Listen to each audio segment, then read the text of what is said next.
بسم اللہ الرحمن الرحیم۔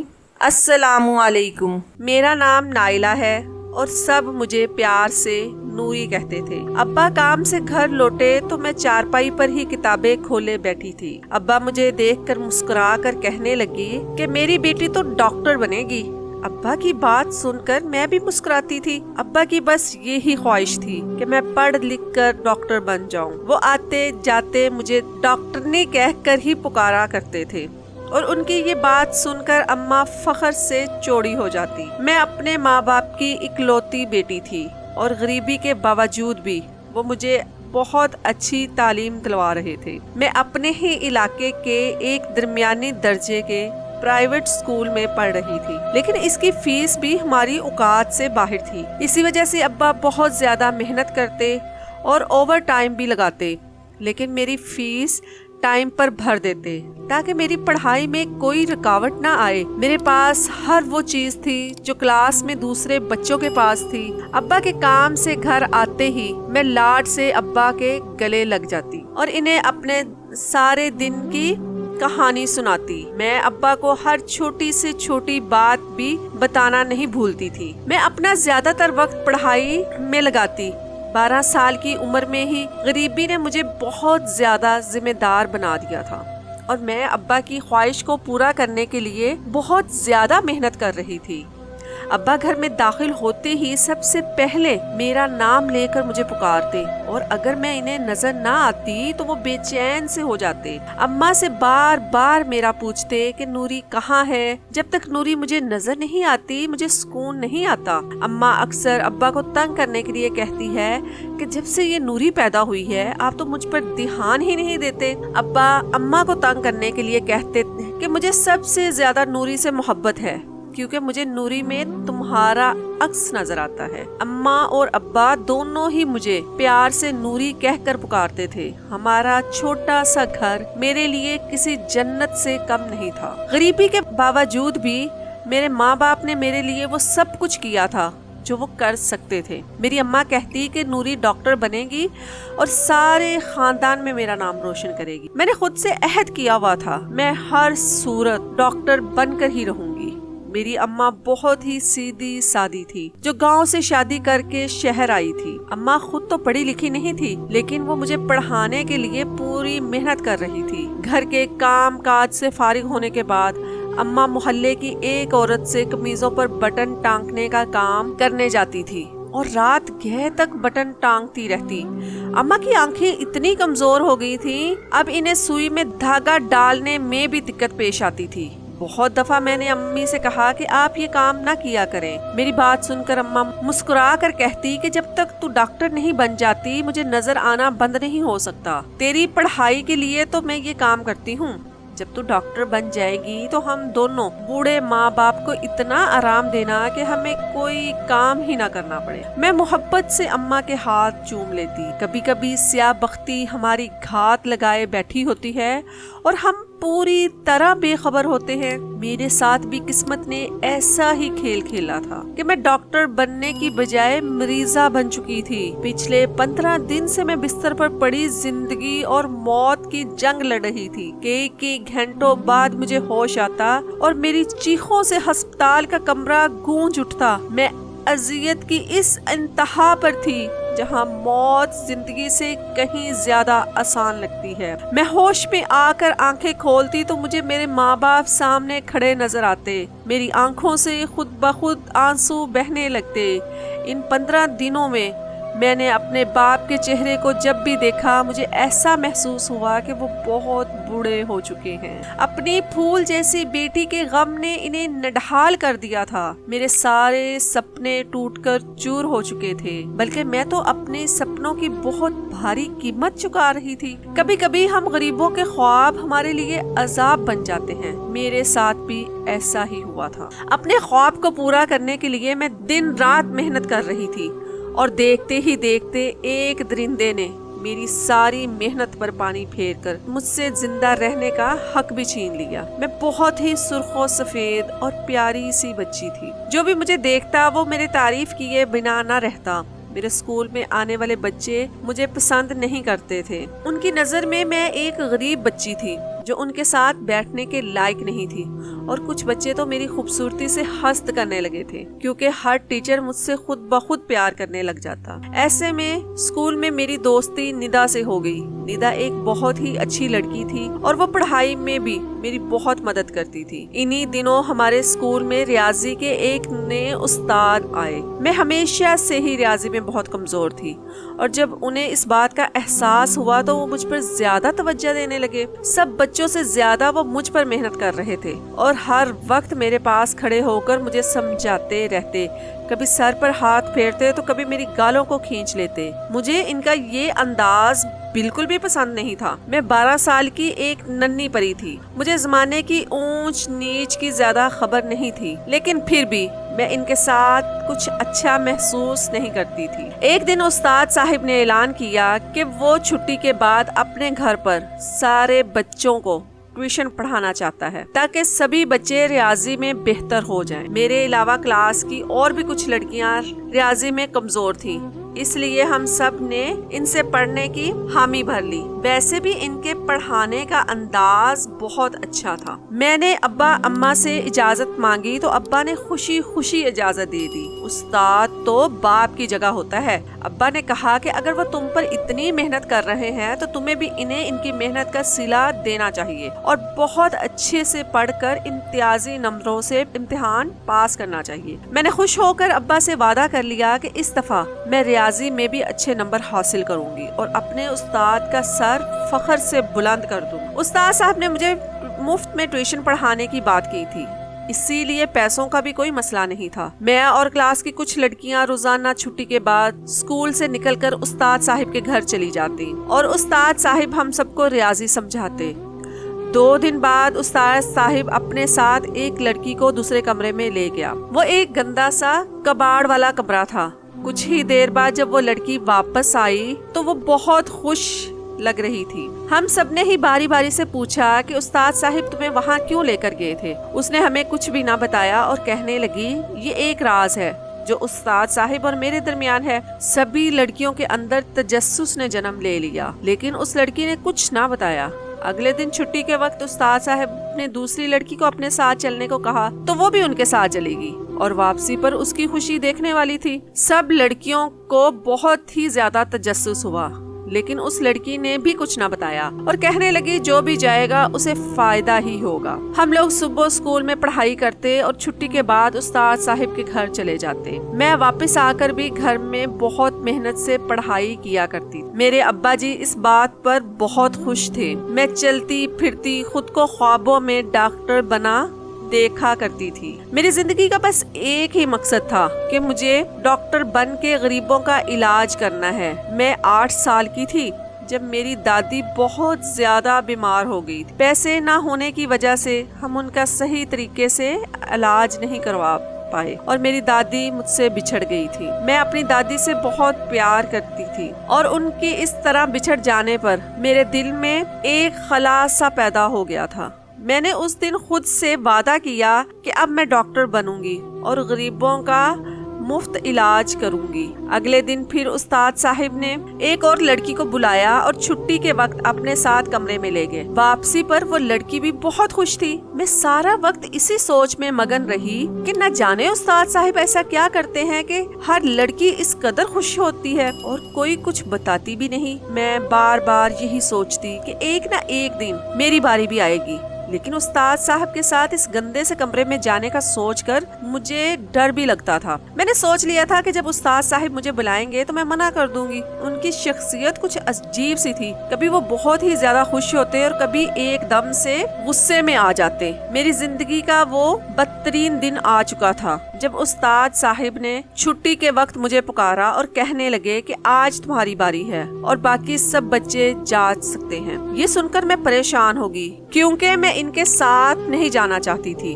لیکن ساری لڑکیاں کہنے لگی کہ اس میں تمہارا ہی فائدہ ہے۔ پھر میں نے سوچا اتنے دنوں سے سبھی لڑکیاں استاد صاحب کے ساتھ جا رہی ہیں، شاید وہ ان لڑکیوں کو کوئی تحفہ دیتے ہیں، اسی لیے وہ خوشی خوشی واپس آتی ہیں۔ لڑکیوں کی ہمت دلانے پر میں ان کے ساتھ اس گندے سے کمرے میں چلی گئی اور باقی سب لڑکیاں چھٹی کر کے چلی گئی۔ استاد صاحب مجھے اندر لے گئے اور دروازہ بند کر لیا۔ میں کچھ پریشان ہو کر ان کو دیکھنے لگی تو انہوں نے اپنی جیب سے کچھ چاکلیٹ نکال کر میری طرف بڑھائی۔ مجھے لگا کہ وہ ہر لڑکی کو اسی طرح بلا کر چاکلیٹ دیتے ہیں۔ میں خوش ہو کر چاکلیٹ لینے کے لیے آگے بڑھی تو انہوں نے اپنی مٹھی بند کر لی۔ کہنے لگے کہ پہلے تمہیں ایک امتحان سے گزرنا ہوگا، اگر تم پاس ہوگی تو میں یہ ساری چاکلیٹس تمہیں دے دوں گا۔ مجھے لگا کہ استاد صاحب مجھ سے کوئی ریاضی کا سوال پوچھیں گے اور پھر مجھے انعام کے طور پہ چاکلیٹ دیں گے، لیکن استاد صاحب نے مجھ سے جو کہا وہ سن کر میرے رونگٹے کھڑے ہو گئے۔ استاد صاحب مجھے کہہ رہے تھے کہ میری گود میں بیٹھ جاؤ۔ یہ سنتے ہی میں نے انکار کر دیا اور ان سے کہا کہ مجھے گھر جانے دیں۔ میں اتنی بھی چھوٹی نہیں تھی کہ مجھے ان کی بات سمجھ میں نہ آتی۔ میری اماں نے مجھے سختی سے منع کیا تھا کہ تم نے کسی بھی غیر کے قریب ہرگز نہیں جانا۔ اس لیے جب میں نے استاد جی کو انکار کیا تو وہ اچانک ہی غصے میں آ کر کہنے لگے، تمہاری ہمت کیسے ہوئی جو مجھے منع کر رہی ہو؟ میں تمہیں مفت میں ٹیوشن پڑھاتا ہوں، تمہیں تو میرا شکر گزار ہونا چاہیے اور میری ہر بات ماننی چاہیے۔ میں نے ان سے کہا کہ میری اماں نے مجھے سختی سے منع کیا ہوا ہے، مجھے آپ سے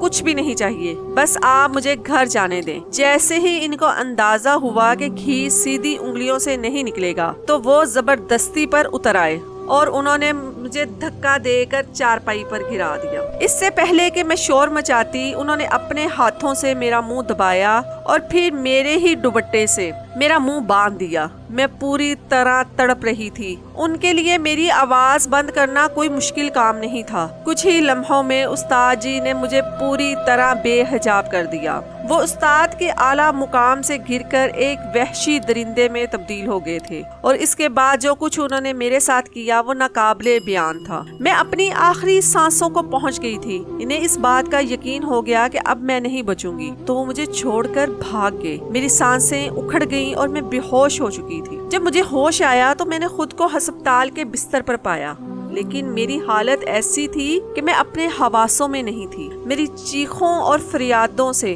پورا ہسپتال گونج اٹھا تھا۔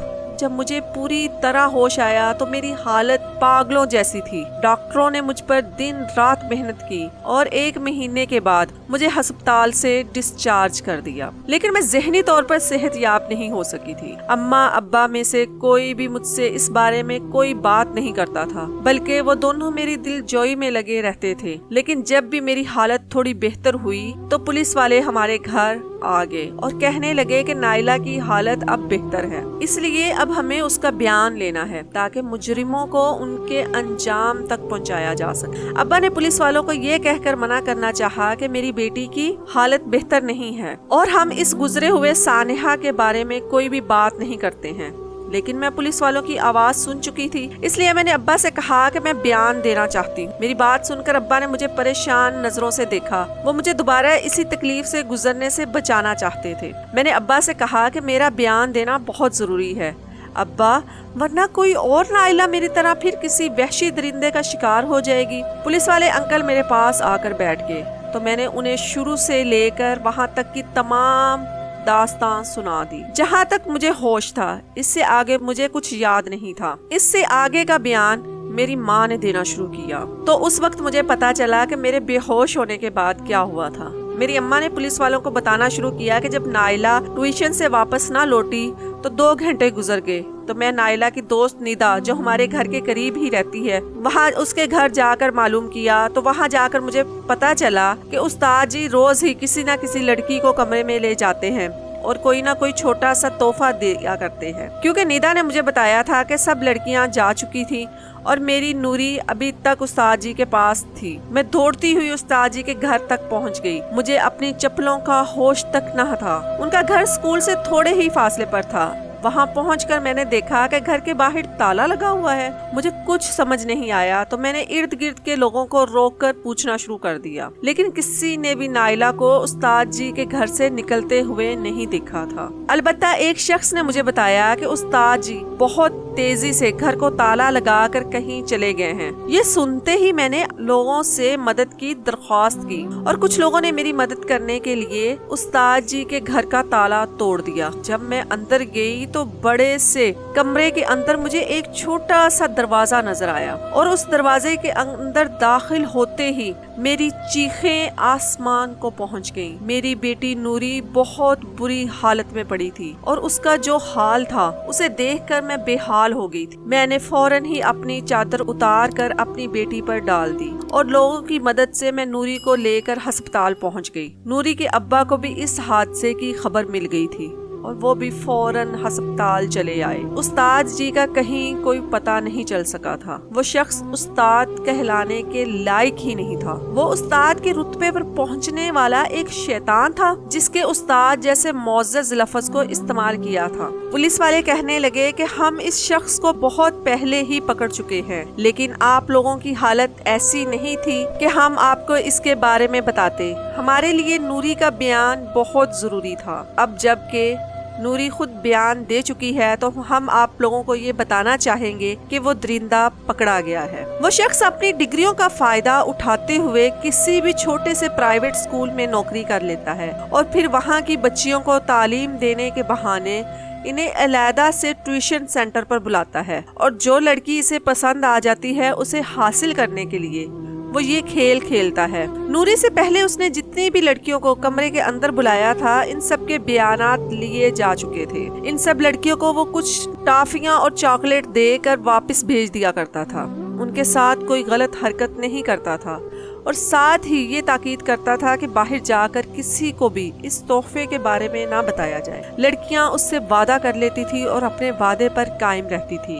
اس کا اصل ہدف شروع سے ہی نوری تھی اور جس دن اس نے نوری کو بلایا اس دن اس سب کو چھٹی دے دی۔ پولیس والے کہہ رہے تھے کہ اسکول انتظامیہ سے بھی اس بات پر بیان لیا گیا ہے۔ وہ لوگ استاد صاحب کے اس پرائیویٹ ٹیوشن سینٹر سے بالکل غافل تھے۔ اب وہ درندہ پولیس کی حراست میں تھا۔ پولیس والوں نے بتایا کہ وہ شخص اپنی زندگی میں ناخوش تھا اور اس کی اپنی بیوی کے ساتھ بہت خراب تعلقات تھے۔ اس نے اپنی بیوی کو چھوڑ دیا تھا اور اس کے گھر والے بھی اس کے رویے سے تنگ آ کر اسے نکال چکے تھے۔ وہ جگہ بدل بدل کر اسکولوں میں نوکریاں کرتا اور اپنی من پسند لڑکی کے ساتھ زیادتی کرتا۔ دراصل وہ شخص ایک ذہنی مریض بن چکا تھا۔ اب جب کہ نوری نے پوری طرح بیان دے دیا ہے تو ہمیں یقین ہے کہ عدالت اس شخص کو سخت سزا دے گی۔ اب تک وہ مجرم اس لیے بچتا آ رہا تھا کیونکہ کسی بھی لڑکی کے گھر والوں نے پولیس کو بیان نہیں دیا تھا اور نہ ہی کسی لڑکی نے پولیس والوں سے بات کی تھی۔ نائلہ کے اس بیان کی وجہ سے آئندہ بہت سی لڑکیاں اس درندے کا شکار ہونے سے بچ جائیں۔ پولیس والے جا چکے تھے اور میرے ماں باپ میرے پاس بیٹھے تھے۔ میں نے اپنی ماں کے کندھوں پر سر رکھ لیا تھا اور آنکھیں بند کر لی، لیکن میری آنکھوں سے آنسو بہہ رہے تھے۔ میری روح پر جو زخم لگے تھے شاید وہ عمر بھر ٹھیک نہ ہو پاتے۔ میرے ابا نم آنکھوں سے میری طرف دیکھتے ہوئے کہنے لگے، میری نوری نے جس ہمت سے پولیس والوں کو بیان دیا ہے، مجھے یقین ہے کہ نوری نے بہت سی اپنی جیسی لڑکیوں کو بچا لیا ہے۔ مجھے اپنی بیٹی پر فخر ہے اور میں اپنی بیٹی کو ضرور ڈاکٹر بناؤں گا۔ میں اپنے ابا جی کے گلے لگ کر پھوٹ پھوٹ کر رو پڑی۔ میرے ساتھ جو کچھ بھی ہوا اس میں بہت سے لوگ قصوروار، لیکن شاید سب سے زیادہ قصور اسکول انتظامیہ کا تھا۔ آج کل ہر گلی کے کونے پر ایسے بہت سے پرائیویٹ اسکول کھل چکے ہیں جو کم تنخواہوں کے عوض کسی کو بھی استاد کے عہدے پر فائز کر لیتے ہیں، یہ جانے بغیر کہ وہ استاد کہلانے کے لائق ہے بھی یا نہیں۔ اور کچھ قصور ہمارے اس نظام کا بھی ہے جہاں ظالم ظلم کر کے بھی آزادی سے گھومتا ہے۔ میرے ماں باپ نے ایک دفعہ پھر میری آنکھوں میں سپنے بھرنے شروع کر دیے تھے۔ آزمائش میری زندگی میں آئی تھی اور میں اس آزمائش سے باہر آ گئی تھی۔ مجھے اپنے باپ کی آنکھوں میں اپنے لیے فخر دیکھنا تھا اور ڈاکٹر بن کر اپنی ماں کا سینہ چوڑا کرنا تھا۔ آج اس بات کو کئی سال گزر گئے ہیں۔ ہم وہ شہر چھوڑ کر ملتان آ گئے تھے اور آج میں ملتان نشتر میڈیکل کالج کی اسٹوڈنٹ ہوں۔ میں اپنے ماں باپ کی محنت اور دعاؤں سے ڈاکٹر بننے والی ہوں۔ آخر میں بس اتنا کہوں گی کہ آپ نے بھی زندگی میں بہت سے دکھ سہے ہوں گے۔ کیا آپ اپنے دکھوں سے نکل کر دوبارہ زندگی کی طرف لوٹ آنے میں کامیاب ہوئے ہیں؟ اور اگر آپ ابھی تک اپنے دکھوں کے بھاور میں اٹکے ہوئے ہیں تو ایک دفعہ پھر میری یہ کہانی ضرور سنیے گا، کیونکہ میں آج صرف نوری نہیں بلکہ ڈاکٹر نائلہ ہوں۔ کمنٹ سیکشن میں مجھے جواب ضرور دیجیے گا۔